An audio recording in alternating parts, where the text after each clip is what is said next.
नमस्कार, Rajasthan top 10 news में आपका स्वागत है। आइए बात करते हैं आज की ताजा खबरों पर। भारत विकसित संकल्प यात्रा का शिविर विद्याधर नगर स्टेडियम में आयोजित किया गया। समारोह में उप मुख्यमंत्री दिया कुमारी ने बतौर मुख्य अतिथि शिरकत की। इस दौरान उप मुख्यमंत्री दिया कुमारी ने शिविर का दौरा कर लाभार्थियों से केंद्र सरकार से मिलने वाली योजनाओं के लाभ में चर्चा की। इंजन की सरकार की स्थापना की, उनके प्रयासों से, उनकी मेहनत से, उनके विजन से और उनकी गारंटी की वजह से आज राजस्थान में भारतीय जनता पार्टी की सरकार बनी। तो हम सब मिलकर उनका आभार व्यक्त करते हैं।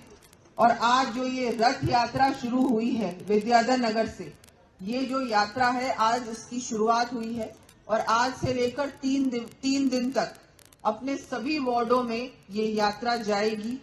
और जो भी हमारी केंद्र सरकार की योजनाएं हैं जिससे कि राजस्थान वंचित था, इन 5 सालों में ये सारी योजनाएं पूरे भारत में चल रही थी और इनका लाभ भी मिल रहा है। लेकिन राजस्थान में ऐसी कई योजनाएं हैं जिनका लाभ आप लोगों को नहीं मिल रहा। तो हमारे सभी लाभार्थियों को भी मैं बधाई दूंगी कि आज आप लोगों को भी ये लाभ मिल रहा है। केंद्र सरकार की बहुत सारी महत्वाकांक्षी योजनाएं हैं, उनका लाभ आज आपको मिलने जा रहा है। जैसा कि हमारे आयुष्मान योजना है, उसके कार्ड बनाए जाएंगे, हमारे यहाँ बैंक खाते खुले जाएंगे, आधार कार्ड का भी काम होगा, किसान कार्ड भी बनाए जाएंगे, उज्ज्वला के कनेक्शन भी दिए जाएंगे और हर वर्ग को यहाँ पर कोई ना कोई योजना के माध्यम से लाभ मिले। यहाँ पर हमारे जो चिकित्सा के मेडिकल हेल्थ कैंप की भी व्यवस्था है। आप लोगों ने देखा होगा कि यहाँ पर आप लोगों के पूरी तरह से चेकअप्स भी हो रहे हैं। बहुत सारे लोगों ने, अभी मैंने देखा रजिस्ट्रेशन में, बहुत सारे लोगों ने इसका भी लाभ लिया, विशेषकर हमारी माताएं बहनें, क्योंकि हमारे प्रधानमंत्री जी हमेशा ही सबसे पहले जब योजना बनती है तो चिंता करते हैं कि नहीं, मेरी माताएं बहनों के लिए मैं क्या करूं, उनका मैं कैसे, उनकी पीड़ा में कैसे कम करूं। और अभी आपने देखा होगा कि हमारी एक लाभार्थी बहन, वो बहुत ही भावुक हो गई, उसकी आंखों में आंसू आ गए और बहुत ही भावुक हुई और उसने कहा कि मेरे प्रधानमंत्री जी, उन्होंने मेरे बारे में चिंता की। मेरा पूरा जीवन मैं फूंक फूंक के खाना बनाती थी चूल्हे पर और आज मुझे इतना बड़ा उज्ज्वला का कनेक्शन मिला है, तो आप उनको बोलना कि मैं उनको बहुत बहुत धन्यवाद देती हूँ। सोचो आप, ये दिल से जो आशीर्वाद निकलता है ना, इसी वजह से तो मोदी जी बार बार जीतते हैं, भारतीय जनता पार्टी जीतती है, क्योंकि ऐसा प्रधानमंत्री सदी में एक बार ही मिलता है, एक बार ही जन्म लेता है, जिनका विजन और जो वो कहते हैं वो करते भी हैं। झूठी बातें नहीं करते, झूठी गारंटी नहीं देते। और हाँ, राजस्थान की जनता ने इस बात को माना है और मानने के बाद इतनी बड़ी बहुमत से राजस्थान में सरकार बनाने का भी काम किया। ये बहुत बड़ा काम। सब लोग कह रहे थे कि नहीं, आप लोग नहीं जीतोगे, इतनी सीटों से कैसे सीटें नहीं आएंगी, इतने वोट। मुझे भी कहा कि नहीं, आप तो है ना सिमट जाओगे 30-40 हजार में। मैंने कहा नहीं जी, मोदी जी पे विश्वास है। जो मोदी जी करते हैं, वो जो कहते हैं वो करके दिखाते, और इस वजह से हम सब लोग जीते हैं। और आज इस रथ यात्रा में, ये जो यात्रा है, ये यात्रा में आप देखें, जैसे ही हमारी सरकार बनी, ये यात्रा की शुरुआत हो गई।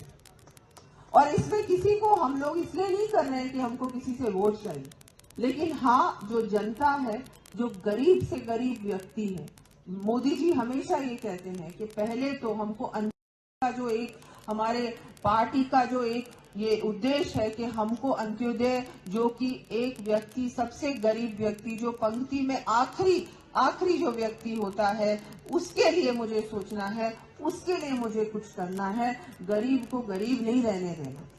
उसके लिए मैं क्या कर सकता हूँ, इस सोच के साथ, इस मानसिकता के साथ भारतीय जनता पार्टी और हमारे प्रधानमंत्री जी काम कर रहे हैं। एक समय था जो पंडित दीनदयाल उपाध्याय जी ने उस समय इस बीज को बोया था और आज ये एक इतना बड़ा वृक्ष बन गया। और हम सबको बहुत गर्व है कि हम विश्व की सबसे बड़ी पार्टी, हमारी महिला मोर्चा की जिला अध्यक्ष भी यहाँ पर हैं, अनुराधा जी, आपको भी धन्यवाद। और आज देखिए आप कितनी बड़ी बात होने जा रही है। मुझे भी बहुत गर्व है कि मुझे गर्व भी है और एक बहुत बड़ी जिम्मेदारी भी है जो आप लोगों ने सौंपी है। और भारतीय जनता पार्टी ने मुझे आज इतना बड़ा एक ये जो पद दिया है, मेरे लिए तो बहुत बड़ी बात, बहुत बड़ी बात। और ये इसका मैं तो मानती हूँ कि पूरा का पूरा श्रेय तो मैं आप लोगों को ही दूंगी, क्योंकि आप लोगों ने मुझे इतनी भरपूर, आपका इतना सहयोग रहा, इतना आशीर्वाद रहा, और पूरे राजस्थान में सबसे ज्यादा वोटों से आप लोगों ने मुझे जिताया विधानसभा में। एक बात और मैं कहना चाहूंगी कि हम लोग जब बात करते हैं केंद्र सरकार, बहुत बार हम सोचते हैं कि चलो ठीक है योजनाएं चल रही हैं, लेकिन जितना काम मोदी सरकार ने किया है ना, ये 2014 से लेकर आज तक इतना काम, ये जो कांग्रेस की सरकार थी 60 साल इन्होंने राज किया, लेकिन काम कुछ भी नहीं किया। और अगर आप तुलना करेंगे ना तो ये लोग बहुत पीछे रह जाएंगे। कुछ उदाहरण मैं देना भी चाहूंगी। राजस्थान में 8,400 किलोमीटर से अधिक राष्ट्रीय राजमार्ग बने हैं।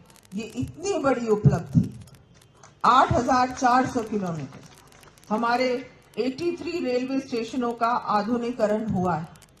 हमारे राज्य में 3 वंदे भारत ट्रेनें चल रही हैं और बहुत गर्व होता है जब वंदे भारत ट्रेन में हम लोग सवारी करते हैं, यात्रा करते हैं। हमारे 9 साल में राजस्थान में पहले सिर्फ 10 मेडिकल कॉलेज थे, अब 35 मेडिकल कॉलेजेस हैं। कितना बड़ा काम है। राजस्थान में रिन्यूएबल एनर्जी में आगे ले जाने, एक हमारा ग्रीन एनर्जी कॉरिडोर है, उसका भी निर्माण हुआ है। बहुत जरूरी है जब हम पर्यावरण की बात करते हैं। और जब कोविड हुआ उसके बाद तो हम सबको चिंता है कि दोबारा से ऐसी कोई बीमारी नहीं आ जाए, तो हमको हमारे पर्यावरण का भी ध्यान रखना है और जितना हो सके उतना ग्रीन एनर्जी पे हम लोगों को फोकस करना है। और चाहे हम सोलर की बात करें, चाहे विंडमिल्स की बात करें, हर प्रकार से हमको रिन्यूएबल एनर्जी पे अब ध्यान देना है। उस पर भी हमारी केंद्र सरकार ने बहुत अच्छा काम किया है। राजस्थान में अब बहुत अच्छा काम होने वाला है। हमारे बहुत सारे काम हुए। मेरे क्षेत्र में भी, जो कि नाथद्वारा था, राजसमंद था, वहां भी 5,500 करोड़ का बहुत बड़ा विकास की परियोजना का काम हुआ है, श्रीनाथ जी के मंदिर का। तो हमारे जितने भी धार्मिक स्थल हैं वहां भी उनका भी जीर्णोद्धार का काम हमारी केंद्र सरकार ने किया है। और हमारे मानगढ़ धाम का भी बहुत अच्छा काम हुआ है। हमारे हर प्रकार से जितने भी धार्मिक स्थल हैं, खाटू श्याम जी हैं, गोविंद देव जी हैं, यहाँ सब बहुत बड़ा काम हुआ है। और सारा जो आपने देखा होगा वहाँ जितना भी ये विकास का काम हुआ है, वहाँ पर सौंदर्यीकरण का काम हुआ है, वो सारा पैसा केंद्र सरकार ने ही दिया है, ये राजस्थान सरकार ने कुछ नहीं किया। अब राजस्थान भारतीय जनता पार्टी की सरकार है और बहुत अच्छा काम होगा। आपको मैं एक बात और कहना चाहूंगी, क्योंकि हमारे बहुत सारे यहाँ कार्यकर्ता हैं, तो ये जो हमारी संकल्प यात्रा है, ये हमारी जो पूरे एक एक वार्ड में जाएगी, इसमें आप लोगों को भी, आपका योगदान भी बहुत आवश्यक है। विशेषकर हमारे पार्षदों का भी बहुत आवश्यक है। हमको ये इंश्योर करना है कि हमारे जितने भी पात्र व्यक्ति हैं, जिनको योजना का लाभ मिलना चाहिए, उनको योजना से जोड़ने का आप लोगों को काम करना है। क्योंकि आप लोग तो अपने वार्ड में, हमारे कार्यकर्ता भी उपस्थित हैं, हम लोग तो हर व्यक्ति को जानते हैं, घर घर में संपर्क है, तो अधिकारी तो घर घर में नहीं जा पाएंगे। आप लोगों को घर घर जाना है और एक एक व्यक्ति को योजना के बारे में बताना है। ये जो रथ है, ये जो हमारा वैन है, इसमें क्या क्या फायदा मिलने वाला है, तो हर व्यक्ति को जानकारी मिलेगी।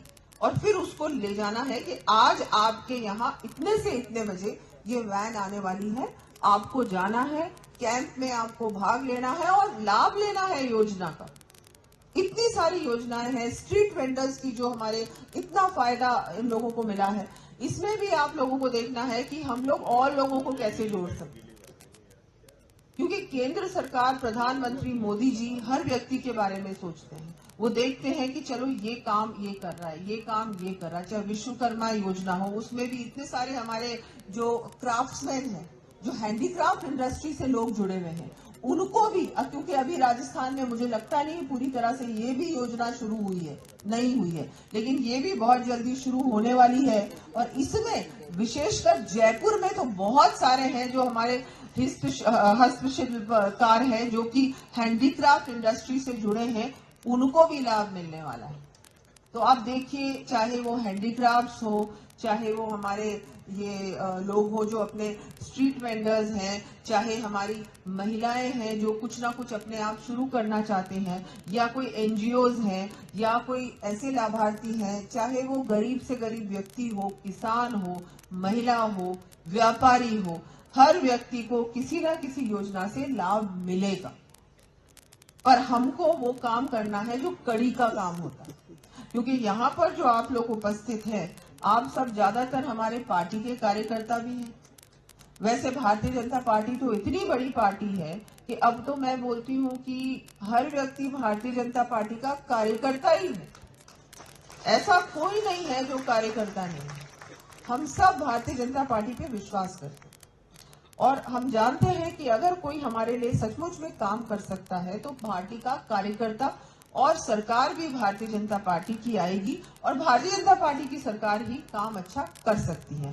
सचमुच में जो विकास है, जो एक विकसित भारत बनाने का जो ये सपना है, विजन है मोदी जी का, ये तो भारतीय जनता पार्टी ही, उनकी ही भारतीय जनता पार्टी की सरकार ही पूरा कर सकती है। और इसलिए हम सबको अब एक एक व्यक्ति को जोड़ने का काम भी करना है, योजना का लाभ भी दिलाना है। और अगर कोई योजना से जुड़ा हुआ है लेकिन उसको समझ में नहीं आ रहा या उसमें कोई दिक्कत आ रही है, परेशानी आ रही है, तो उसको दूर करने का काम भी हम ही लोगों को करना है। क्योंकि आपके तो घर के बाहर अब वैन आ रही है, आपको कहीं जाने की आवश्यकता ही नहीं है, आप तो योजना से जोड़ सकते हैं बहुत आसानी से। तो हम सबको मिलकर इसको बहुत अच्छी तरीके से सफलतापूर्वक इस कार्य को करना है। और आज एक बार फिर से मैं सबका धन्यवाद देती हूँ कि आपने मुझे यहाँ बुलाकर इतना मान सम्मान दिया। और फिर एक बार फिर से मैं तो हर मंच के माध्यम से आप लोगों का धन्यवाद दूंगी, बार बार दूंगी कि आप लोगों ने मुझे इतना बड़ा एक ये अवसर दिया है, पार्टी ने भी मुझे बहुत बड़ा एक अवसर दिया है और मैं उनकी भी बहुत बहुत आभारी हूँ। और मैं अपने परिवार की भी बहुत बहुत आभारी हूँ कि आपने मुझे अपना माना और हम सब मिलकर अब विद्याधर नगर का भी विकास करेंगे और राजस्थान को एक विकसित राजस्थान बनाने का भी काम करेंगे। बहुत बहुत आभार, बहुत बहुत। राज्य सरकार ने प्रदेश के सभी विभागों में नए कार्यों पर रोक लगा दी है। विभाग अपने स्तर पर नए टेंडर जारी नहीं कर सकेंगे और जिन कार्यों की निविदा जारी हो चुकी है लेकिन कार्यादेश नहीं दिया गया है, ऐसे काम भी शुरू नहीं होंगे। वहीं जिन मामलों में कार्यादेश जारी करने के बाद काम शुरू नहीं हुआ है, उनमें भी ये आदेश प्रभावी होगा। पशुपालकों को पशुओं के उपचार के लिए जिला मुख्यालय के चक्कर नहीं काटने पड़ेंगे। केंद्र सरकार ने प्रदेश के पशुपालकों को घर बैठे सुविधा मिले, इसके लिए मोबाइल वेटनरी यूनिट की सुविधा प्रदान की है। ऐसे में अब पशुपालकों को पशुओं के इलाज के लिए भटकना नहीं पड़ेगा। दिव्यकीर्ति सिंह एक ऐसा नाम है जिसने राजस्थान का गौरव बढ़ाया है। घुड़सवारी खेल में अर्जुन अवार्ड से सम्मानित होने वाली दिव्यकीर्ति देश की पहली महिला घुड़सवारी की खिलाड़ी हैं। दिव्यकीर्ति की इस उपलब्धि पर सीएम भजनलाल शर्मा ने फोन पर उन्हें बधाई दी है।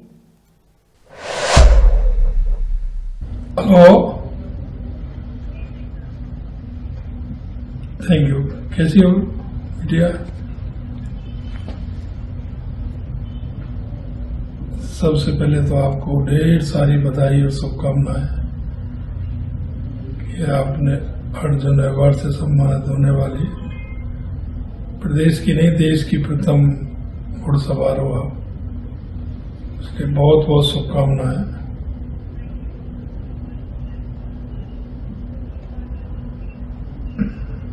आपने राजस्थान का गौरव और मान बढ़ाया है।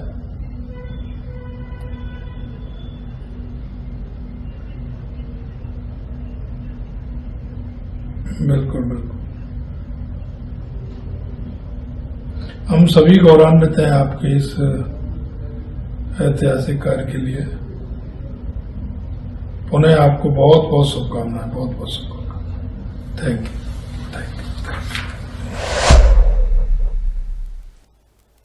राजस्थान के चूरू जिले के रतनगढ़ में सालासर मार्ग पर भीषण हादसा हो गया। यहां रोड पर जा रही एक बाइक ट्रक से टकरा गई। इससे 2 युवकों की मौत हो गई, वहीं एक युवक गंभीर रूप से घायल हो गया। घटना के बाद लोगों ने सूचना पुलिस को दी। पुलिस ने घायल युवक को अस्पताल में भर्ती कराया है। वहीं पुलिस ने दोनों शव कब्जे में लेकर मॉर्चरी में रखवा दिए हैं। इस मामले की जांच की जा रही है। मिशन लोकसभा में जुटी कांग्रेस पार्टी के मैनिफेस्टो में राजस्थान के नेताओं की कोई भूमिका नहीं होगी। वजह साफ है कि शुक्रवार को जारी हुए 16 सदस्यीय मैनिफेस्टो कमेटी के प्रदेश के एक भी नेता को शामिल नहीं किया गया है। यहां तक कि अमूमन हर बड़ी कमेटियों में शामिल किए जाते रहे पूर्व सीएम अशोक गहलोत, पूर्व डिप्टी सीएम सचिन पायलट और पूर्व केंद्रीय मंत्री भंवर जितेंद्र सिंह हैं। सरीखे वरिष्ठ नेताओं को भी इस महत्वपूर्ण कमेटी में एंट्री नहीं मिली है। प्रदेश की भजनलाल सरकार के मंत्रिमंडल का जितना बेसब्री से इंतजार हो रहा है, उतना ही ज्यादा इंतजार पूर्व सीएम वसुंधरा राजे की आगामी भूमिका को लेकर भी हो रहा है। भजनलाल सरकार के राज्य की भूमिका क्या रहेगी? क्या उन्हें मंत्री पद दिया जाएगा? मंत्री बनाया गया तो कौन सा महकमा दिया जाएगा? और मंत्री बनाया भी गया तो पहली बार से विधायक मुख्यमंत्री बने भजनलाल के अपने से सुपर सीनियर राज्य को भविष्य में किसी तरह दिशा निर्देशित करेंगे। बाड़मेर में कांग्रेस के पूर्व विधायक रहे मेवाराम जैन के खिलाफ जोधपुर के एक थाने में महिला ने दुष्कर्म, पॉक्सो एवं SC/ST एक्ट में केस दर्ज मामले में राजस्थान हाई कोर्ट ने राहत देते हुए गिरफ्तारी पर रोक लगाते हुए अनुसंधान में सहयोग करने के निर्देश दिए हैं। हाई कोर्ट ने पीड़िता की ओर से जान का खतरा बताए जाने पर पुलिस को सुरक्षा देने के लिए निर्देश दिए हैं। अब इस मामले में आगे की सुनवाई 25 जनवरी को होगी। केरल के बाद प्रदेश के जयपुर और जैसलमेर में भी कोरोना के नए वेरिएंट JN1 के मामले सामने आने से चिंता बढ़ने लगी है। प्रदेश में भी चिकित्सा और स्वास्थ्य विभाग हरकत में आ गया है। लक्षणों के आधार पर सैंपल बढ़ाने पर जोर दिया जा रहा है। लोगों को भी नए वेरिएंट को लेकर एहतियात बरतने के लिए जागरूक किया जा रहा है। राजस्थान में मौसम में हुए बदलाव के बाद ठंड बढ़ गई है। प्रदेश में मौसम विभाग ने बारिश होने का अलर्ट जारी किया था। उसी अनुसार प्रदेश के कुछ इलाकों में शुक्रवार को बारिश होती हुई नजर आई। बारिश होने का पूर्व अनुमान आज भी विभाग ने जारी किया है। वहीं हम आपको बता दें, बारिश होने से प्रदेश में सर्दी बढ़ गई और तापमान में भी गिरावट दर्ज की गई। राजस्थान टॉप 10 न्यूज में आज के लिए सिर्फ इतना ही। देखते रहिए पॉपुलर टीवी। धन्यवाद।